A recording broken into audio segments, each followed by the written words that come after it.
Berlin is a city constantly reinventing itself while never losing grip of its past. It's sometimes messy, sometimes beautiful, and always honest.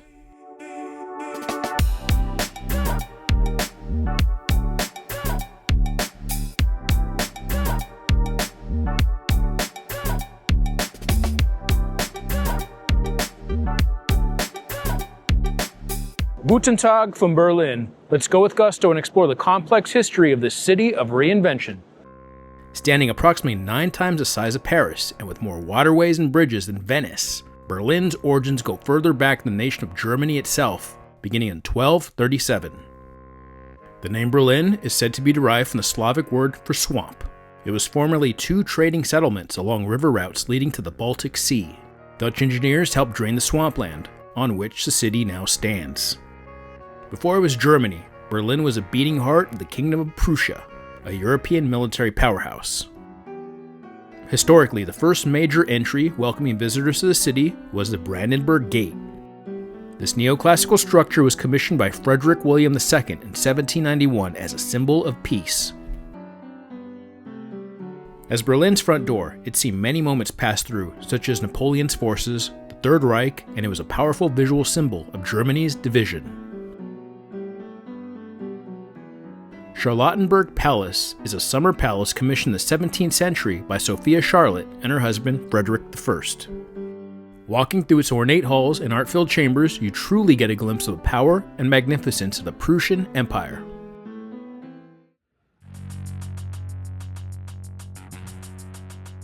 The Currywurst.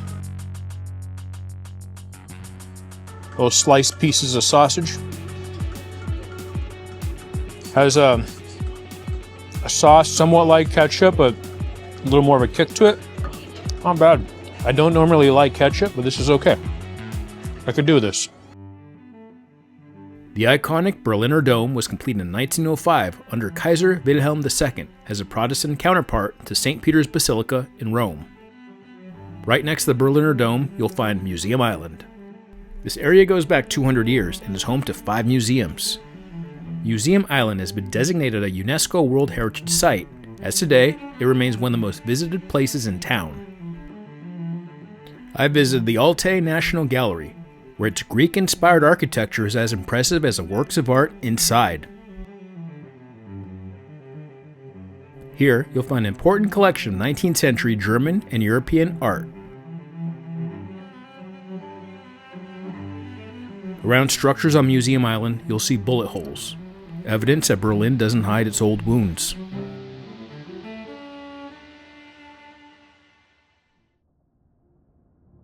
There's a term, Vergangenheitsbewältigung, which translates to the process of coming to terms with the past.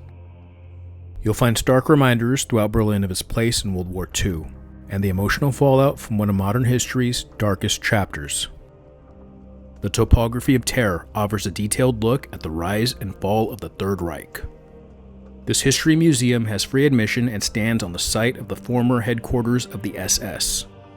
With the nation facing post-World War I defeat, economic depression, and hyperinflation, the National Socialists, or Nazi Party, found fertile ground. Adolf Hitler, an Austrian, rose to power in Germany. He was appointed chancellor through political maneuvering rather than electoral victory.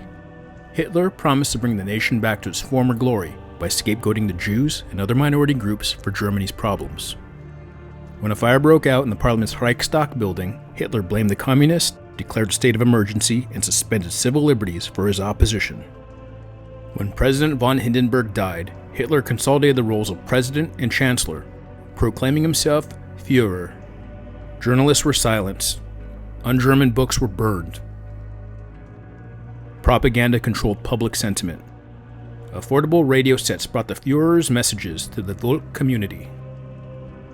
Enemies of the Third Reich were abducted under the pretense of protective police custody by the Gestapo and sent to concentration camps.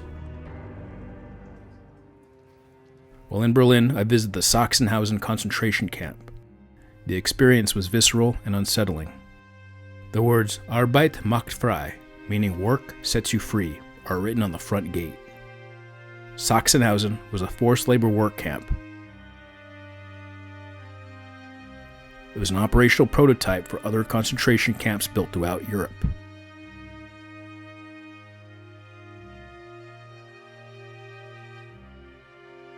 Some of the remaining barracks give an insight into the camp's day-to-day subhuman conditions.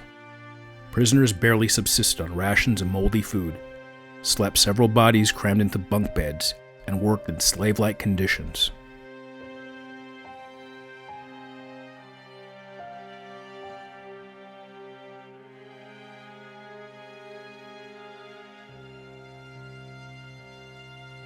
Right before the camp was liberated by the Soviets in April 1945, over 30,000 prisoners were sent on a non-stop death march, where thousands perished on the way.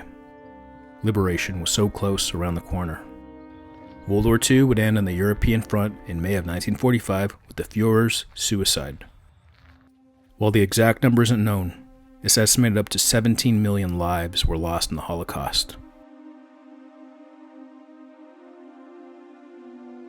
The Holocaust shows us the depths where unchecked hatred could lead. This dark past isn't ignored. It's met head-on through Vergangenheitsbewältigung.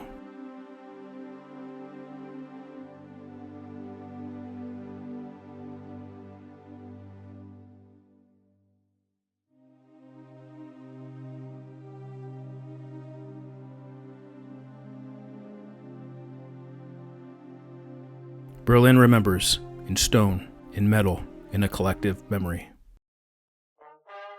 Post-World War II Germany was occupied by the Western forces of the US, Britain, and France, along with the Soviets. Its territory was divided, and Berlin was split in half and separated by a wall. As a Cold War of ideological and military supremacy raged on between the USSR and the West, Checkpoint Charlie was the most famous crossing between the opposing worlds of East and West Berlin.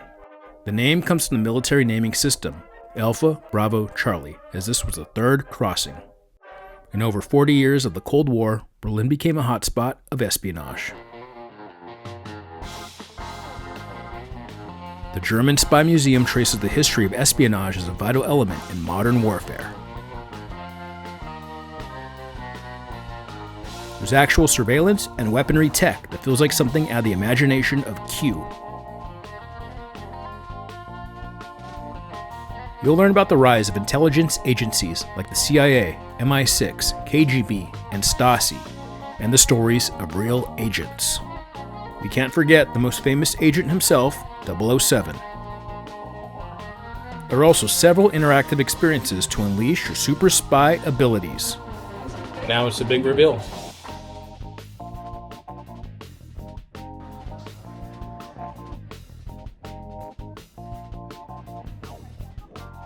My mission, should I choose to accept it, is to make it through the laser room. Time to go.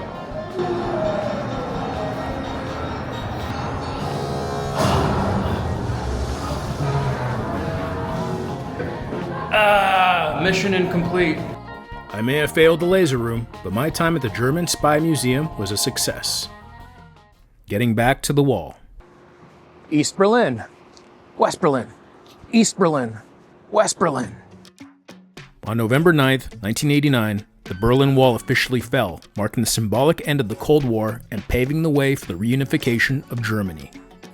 Berliners gathered to disassemble the wall, which over the decades has served as a blank canvas for their descent through graffiti. Portions of the wall have been preserved, notably the East Side Gallery, where street art was taken to the next level.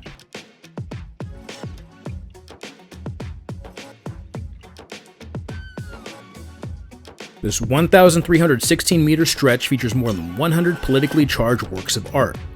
Among the most iconic murals are It Happened in November, Test the Rest, and My God, Help Me to Survive This Deadly Love, based on a real-life photo of the East German and Soviet leaders. Graffiti culture grew from the spirit of rebellion through art and has since become ingrained in Berlin's identity. You'll find it virtually everywhere in the city. On the streets of Berlin, you'll find another unique element, the Ampelmann. East Germany created its own iconic crossing-like characters to teach children about traffic.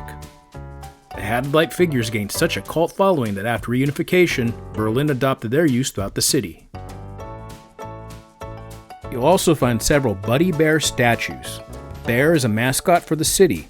Many connect the city's name to the German word for bear. Local businesses each have their unique painted statues welcoming you to Berlin. Several ethnic groups made modern Berlin their home over the last few decades. We're at Mustafa's and we're gonna try a Döner Kebab. Look at that. They really didn't hold back. Of course, we have the doner, it's chicken doner. Very delicious. It seems to be like a garlic sauce. I taste a little bit of mint. Mint gives it a nice accent. The Döner Kebab, as we know, it originated in Berlin. It was brought over by Turkish immigrants, and it's so delicious. This is simply amazing. And we're at the Mauerpark Flea Market. This market reflects the diverse tastes and subcultures you'll find throughout the capital.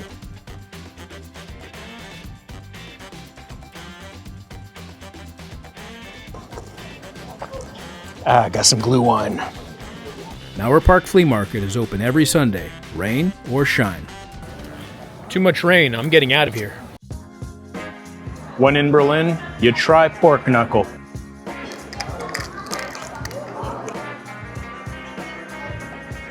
All right, it's really thick fried skin. Let's try this out.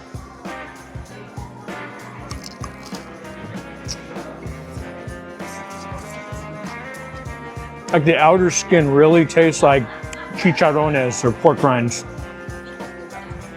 Yeah, this is really deep fried, but this is truly tasty. Just dipped it in beer gravy. Oh yeah, okay. For salads, we got sauerkraut. Prost. Do they have doggy bags in Germany? Finally, I visited the home of Germany's parliament, the Reichstag. Designed in 1894, it stands as a symbol of a reunified Germany. Its scenic glass dome, added in 1999, brings a touch of modernity to this historic structure. You could scale to the top of the dome for the most breathtaking views of Berlin. We made it to the top.